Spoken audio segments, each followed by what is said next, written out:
சிம்ம ராசி. சிம்ம ராசிக்கு எப்படி இருக்குது இந்த ஜூன் 2 குரு பயிற்சி? ஏன்னா சிம்ம ராசி நிறைய கஷ்டப்பட்டுட்டாங்களாம். எனக்கு தெரிஞ்சவங்க நிறைய பேர் சிம்ம ராசி தான். ஐயோ என்னைக்கு தான் எனக்கு விடிவு காலம் அப்படின்னு சொல்லிகிட்டே இருந்தாங்க. இந்த குரு பயிற்சியிலேருந்து அவங்களுக்கு ஒரு விடிவு காலம் பிறக்குமா? பொதுவாக சிம்ம ராசி உள்ளூரை விட்டு வெளியூரில் இருக்காங்க அப்படின்னா கண்டிப்பாக அவங்களுக்கு நல்லா இருக்கும். ஓ, வெளிநாடு சம்மந்தப்பட்ட இடங்கள்ல இருக்காங்க, வெளி மாநிலங்களில் வசிக்கிறாங்க, இல்லை இரவு நேர தொழில்கள் செய்கிறாங்க அப்படின்னா அவங்களுக்கெல்லாம் யோகத்தை அப்போது நமக்கு மறைமுகமான ஒரு நன்மைகளை எடுத்து கொடுக்கக்கூடியவரும் அவர் தான். நம்ம செய்த தவறுகளுக்கு மறைமுகமாக தண்டனை கொடுக்கக்கூடியவரும் அவராக தான் இருக்கார். ஓகே. அப்போ இந்த காலகட்டங்கள்ல அவர் நல்லதை பண்ணுவாரா இல்லை தண்டனையை கொடுப்பாரா அப்படின்னா தண்டனைக்கான உங்கள்கிட்ட இல்லைன்னா இல்லைன்னு சொல்லி பழகுங்க. ஐயோ நம்ம யார் தெரியுமா, நம்ம இல்லைன்னு சொன்னா நம்ம மரியாதை என்ன ஆகிறது? கொடுத்துட்டு அவன் கொடுக்கலன்னா அந்த மரியாதை இழக்கிறத விட இல்லைன்னு சொல்லி உங்க ஏன்னா 12ங்கிறது பாதம். அப்போ இல்லைங்க என்னால் பாத யாத்திரை எல்லாம் போக முடியாது, வேற என்ன பண்ணலாம்? பாத யாத்திரை செல்பவர்களுக்கு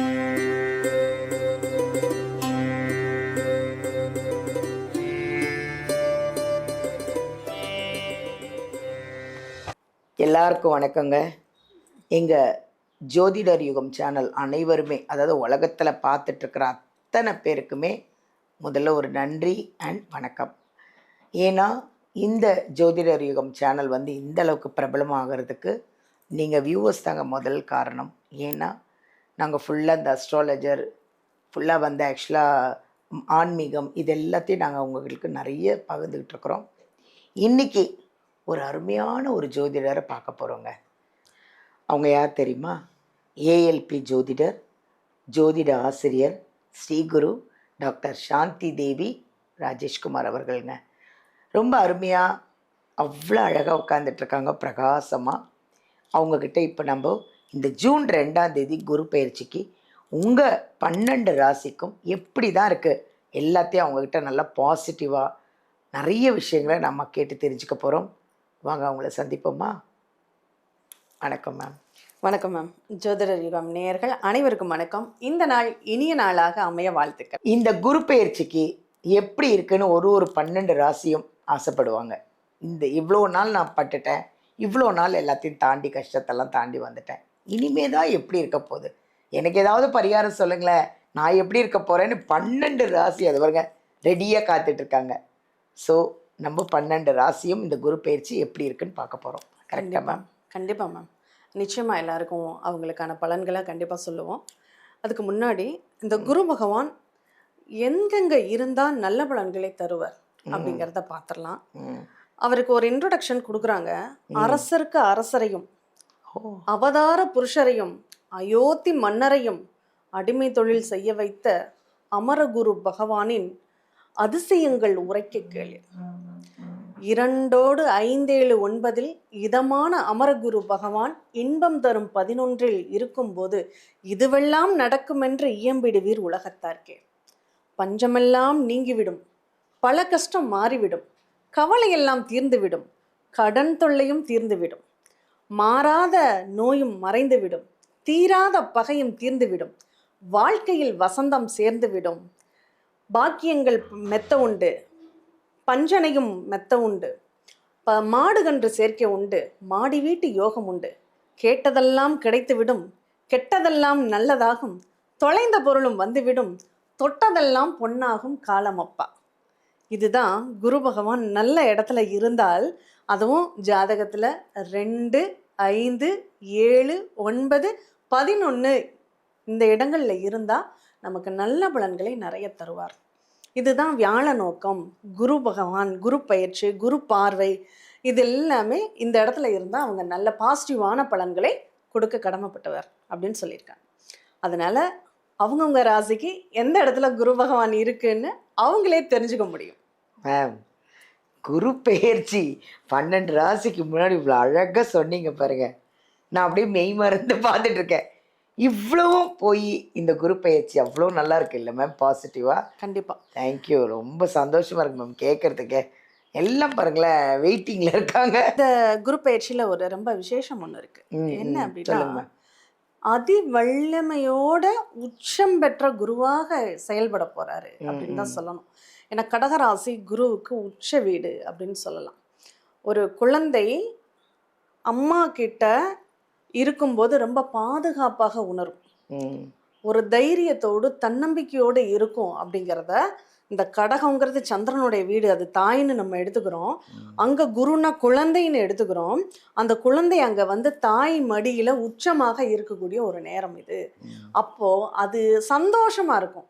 அதுக்கு அம்மா கிட்ட இருந்தாலே எனக்கு எல்லாமே கிடைச்சிருச்சு, உங்களுக்கும் நான் தர்றேங்கிற மாதிரி இருக்கும். அப்படிப்பட்ட ஒரு இடத்துல இப்ப குரு பகவான் இருக்கார். அதனால அவங்கவங்க பாவ புண்ணியங்களுக்கு தகுந்த பலன்களை அவர் கொடுக்க கடமைப்பட்டவர் அப்படின்னாலும், ம். ஓரளவு ஒரு நல்லவர் அப்படின்னா ம். கொஞ்சம் எல்லாருக்குமே ஒரு நல்ல பலன்களை கொடுப்பாரு அப்படின்னு சொல்லலாம் இல்லையா?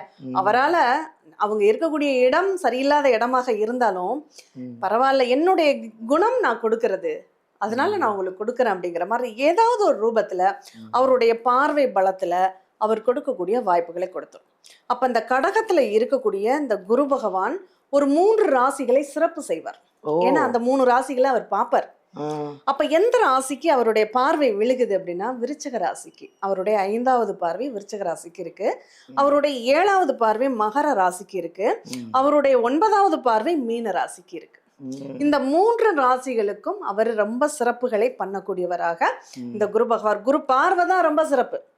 அப்ப அந்த குரு பார்வை இருக்கிறதுனால அவங்களுக்கு ஒரு நல்ல வழிகாட்டுதல், ஒரு நல்ல கைடன்ஸ் வந்து கிடைக்கும். இந்த நேரத்துல ஒரு குருன்னா தெய்வ பலம் அப்படின்னு சொல்லலாம். அந்த தெய்வ பலம்ங்கிறது அவங்களுக்கு ஆட்டோமேட்டிக்கா ஒரு ஏதாவது ஒரு கோவிலுக்கு போவாங்க, அங்க ஒரு பாசிட்டிவான ஒரு வைப் இருக்கும், அதுக்கப்புறம் அவங்களுக்கு எல்லாமே பாசிட்டிவாக நடக்கும்.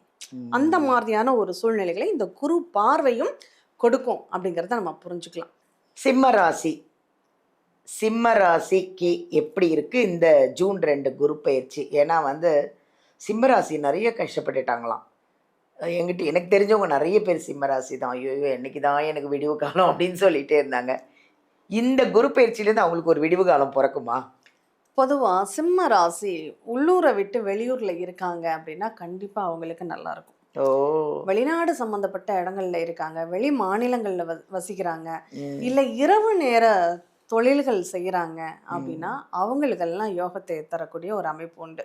ஏன்னா குரு போய் எங்க மாறுறாருன்னா 12ஆம் இடத்திற்கு மாறுறாரு. இந்த 12ங்கிறதே வெளிநாடு, வெளியூர், வெளி மாநிலங்கள் சம்மந்தப்பட்டது, நைட்டு இரவு நேரம் சம்மந்தப்பட்டது தான். அப்போ இந்த காலகட்டங்கள் அவருடைய தன்மைக்கு தகுந்த மாதிரி, இப்போ இந்த குருவுடைய பொறுப்பு என்ன சிம்மத்துக்கு அப்படின்னு எடுத்துட்டோம்னா, அவர் பூர்வ புண்ணிய ஸ்தானத்தை இயக்கக்கூடியவராக இருக்காரு. அதே சமயம் 8ஆம் இடம் தீராத பிரச்சனைகளுக்கு காரணமாகவும் அவர் இருக்காரு அப்படின்னு சொல்லலாம். அப்போ நமக்கு மறைமுகமான ஒரு நன்மைகளை எடுத்து கொடுக்கக்கூடியவரும் அவர் தான். நம்ம செய்த தவறுகளுக்கு மறைமுகமாக தண்டனை கொடுக்கக்கூடியவரும் அவராக தான் இருக்கார். அப்ப இந்த காலகட்டங்கள்ல அவர் நல்லதை பண்ணுவாரா இல்ல தண்டனையை கொடுப்பாரா அப்படின்னா, தண்டனைக்கான வாய்ப்புகள் ரொம்ப கம்மி தான். ஆனா இந்த பூர்வ புண்ணிய பலத்தை அவர் குறைக்கிறாரு அப்படின்னு தான் சொல்லணும். அப்ப இந்த நேரத்துல நீங்க வந்து குலதெய்வ கோவிலுக்கு போகணும்னு பிளான் எதுவும் பண்ணாதீங்க. சந்தர்ப்பம் கிடைக்கும் போது போயிட்டு வாங்க. இல்லை குடும்பத்தோட போகணும், அப்படி பண்ணணும் இப்படி பண்ணணும் அப்படிங்கிற மாதிரி பிளான் எதுவும் பண்ண வேண்டாம். ஏன்னா இவங்க எப்பெல்லாம் குலதெய்வ கோயிலுக்கு பிளான் பண்றாங்களோ அப்பெல்லாம் ஒரு தடை தாமதங்கள், ஒரு செலவு, நஷ்டம், முடிவு எடுத்து கண்டிப்பா அவங்க சடனா முடிவெடுத்து போனாங்கன்னா நல்லா இருக்கும். அதே இது இந்த குரு 12ஆம் இடத்துல இருக்கும்போது செலவுகள் ஜாஸ்தி ஆகும். காரணமே இல்லாமல் விரைய செலவுகள், வீண் செலவுகள் அதிகமாக வரும் அப்படின்னு சொல்லியிருக்கு. இது என்னன்னா குருன்னா கௌரவம், கௌரவத்திற்காகவே செலவு செய்வாங்க அப்படிங்கிறது தான் ஃபர்ஸ்ட். தயவு செஞ்சு சிம்ம ராசியை பொறுத்தளவுல எப்போதுமே இவங்க வந்து கௌரவத்திற்கு கொஞ்சம் முதல் மரியாதை கொடுக்கக்கூடியவங்க. இந்த நேரத்துல கௌரவம் பார்க்காதீங்க. 12ங்கிறது பாதம், காலில் விழுந்துடுங்க. உங்கள்கிட்ட இல்லைன்னா இல்லைன்னு சொல்லி பழகுங்க. ஐயோ நம்ம யார் தெரியுமா, நம்ம இல்லைன்னு சொன்னா நம்ம மரியாதை என்ன ஆகிறது? கொடுத்துட்டு அவன் கொடுக்கலன்னா அந்த மரியாதை இழக்கிறத விட இல்லைன்னு சொல்லி உங்க மரியாதையை காப்பாத்திக்க பழங்க. இல்லைன்னு சொல்றதுனால மரியாதை போயிடணும்லாம் நினைக்க வேண்டாம். ஏன்னா ஒரு நிகழ்வு வந்து நம்ம கைக்கு தகுந்த விரலுக்கு தகுந்த வீக்கம்னு சொல்லுவாங்க. இந்த நேரம் நீங்கள் சிக்கனமாக இருந்தால் மட்டும்தான் இந்த ஒரு வருஷத்தை சேஃபாக கடக்க முடியும். இல்லைன்னா கௌரவத்திற்காக கடன் வாங்க வேண்டிய ஒரு சூழ்நிலைகள் வந்துடும். இன்னும் ஒரு விஷயம், இந்த குரு எங்கே பார்க்குறாருன்னா 4ஆம் இடத்தை பார்க்குறாரு. இந்த 4ஆம் இடத்தை பார்க்கும்போது இடம் சார்ந்து, வீடு சார்ந்து, சொத்து சார்ந்து, வண்டி வாகனங்கள் சார்ந்து ஒரு செலவு நீங்கள் பண்ண வேண்டியது இருக்கும். அதை நல்ல செலவாக சுபவிரயமாக மாற்றிக்கிறது உங்கள் கையில் தான் இருக்குது. சுப செலவாக மாற்றிக்கோங்க. அடுத்து இவருடைய பார்வை எங்கே விழுகுதுன்னா, இந்த சிம்மத்துக்கு 6ஆம் இடத்துல குரு பார்வை விழுகுது. இப்போ கடன் கிடைச்சிடும். அந்த கடனை நான் தேவையில்லாமல் என்னுடைய கௌரவத்திற்காக கடன் வாங்கி செலவு பண்ணுறேங்கிறத விட அந்த கடனை பிரயோஜனமான ஒரு நல்ல இன்வெஸ்ட்மெண்ட்டாக மாற்றிக்கோங்க. அது நல்லது. உங்களுடைய அளவுக்கு தகுந்த மாதிரி கடன் வாங்கிக்கோங்க. இப்போ என்னால் ஒரு 50,000 சம்பளம் வாங்குறேன்னா 40,000 இஎம்ஐ கட்டுற மாதிரி கடன் வாங்கக்கூடாது. வாங்கினா அதை விட முட்டாள்தனம் ஒன்றுமே கிடையாது. ஒரு 20,000 நீங்கள் பாதியை கடன் கட்டுங்க, பாதியை உங்களுடைய செலவுகளுக்கு வச்சுக்கோங்க. இன்னும் சொல்ல போனால் 10% தான் கடன் வாங்கணும். 40,000 சம்பளம் வாங்குறீங்க, 10,000 இஎம்ஐ கட்டுற மாதிரி பாருங்க. இந்த 20,000 உங்க செலவுகளுக்கு வச்சுக்கோங்க. 10,000 சேமிக்க முடியுமான்னு பாருங்க. அந்த மாதிரி தான் பிளான் பண்ணிக்கணும்.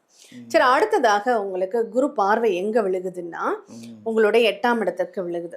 அப்ப லாங் டைம் கடனையும் அவர் கொடுப்பார். ஆனா அந்த லாங் டைம் கடன் பெரிய கடனை வாங்கிடாதீங்க.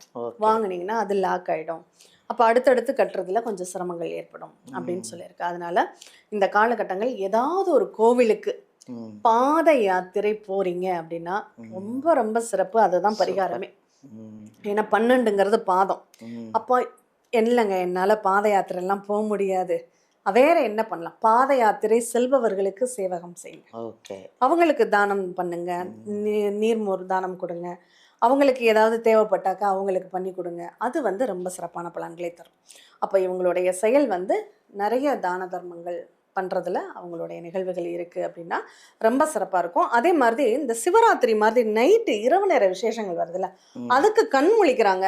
இப்போ ஏகாதசிக்கு கண் முழிக்கிறது, சிவராத்திரிக்கு கண் முழிக்கிறது, இதெல்லாம் அவங்களுக்கு ரொம்ப சிறப்பான பலன்களை தரும். அதை பண்ணினாங்கன்னா அதுவும் அவங்களுக்கு பரிகாரமாக மாறும் அப்படின்னு சொல்லப்படுது. அதனால் கம்பல்சரி வாரத்தில் ஒரு நாளாவது செருப்பு போடாமல் நடக்கணும் அப்படிங்கிற ஒரு முடிவுக்கு வந்துட்டா அதுவும் அவங்களுக்கு நல்லது அப்படின்னு சொல்லலாம். பக்கத்தில் உள்ள கோயிலுக்கு நீங்கள் எதுவுமே வண்டி வாகனங்களில் போகாமல் நடந்து போயிட்டு வாங்க. அதுவும் பாத யாத்திரை தான். அப்போது நம்ம என்ன பண்ணுறோம், இன்னைக்கு வீட்டை விட்டு வெளிலனாவே காரில் தான் ஏறுறோம் அல்லது பைக்கில் தான் ஏறுறோம். நடக்கிறதுங்கிறதே குறைஞ்சி போயிடுச்சு. அதனால் கோயிலுக்கு இப்போ 1 கிலோமீட்டரில் 2 கிலோமீட்டரில் கோவில் இருந்தால் நடந்து போயிட்டு நடந்து வாங்க. அது எல்லாமே உங்களுக்கான பரிகாரம். இதை பண்ண பண்ண உங்களுக்கு நல்ல பலன்கள் நிறையவே இருக்கும். கண்டிப்பாக தூங்கும்போது கடவுளை நினச்சி நெத்தியில் ஏதாவது திருநூறு வச்சுட்டு தூங்குங்க. அது ரொம்ப சிறப்பான பலன்களை தரும். மேம் ரொம்ப அருமையாக சொன்னீங்க மேம். அதாவது பாத யாத்திரை போக முடிஞ்சாலும் ஓகே, இல்லை பாத யாத்திரை போகிறவங்களுக்காவது ஒரு உபயோகமாக ஏதாவது ஒரு பிரசாதமோ இல்லை ஏதாவது ஒரு விசேஷம், ஒரு தண்ணியோ ஒரு நீர்மோர், அதாவது ஒரு பெரிய புண்ணியம் தானே. Thank you ma'am. ரொம்ப அழகாக சொன்னாங்க. இந்த சிம்ம ராசி ஏங்க கவலைப்படுறீங்க, சிம்ம ராசிக்கு ஒன்றும் இல்லை, ரொம்ப நல்லாயிருக்கு. ஆனால் நான் சொல்கிறது ஒன்று தாங்க, எப்பவுமே இந்த ராசி பலன் நீங்கள் பார்க்குறீங்க போது ஃபுல் வீடியோ பார்க்கணும். அப்போ தான் ஃபுல்லாக ஒரு ராசிக்கும் ஒரு விசேஷங்கள் ஒரு வித்தியாசமாக சொல்கிறாங்க அவங்க. இப்போ சிம்ம ராசிக்கு நீங்கள் ஃபுல்லாக பார்த்தீங்கன்னா உங்களுக்கு அவ்வளோ அழகாக சொல்லியிருக்காங்க.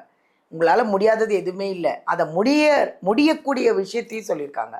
ஃபுல்லாக வீடியோ பாருங்கள், அது பிரகாரம் ஃபாலோ பண்ணுங்கள், ஹாப்பியாக இருங்க. தேங்க்யூ.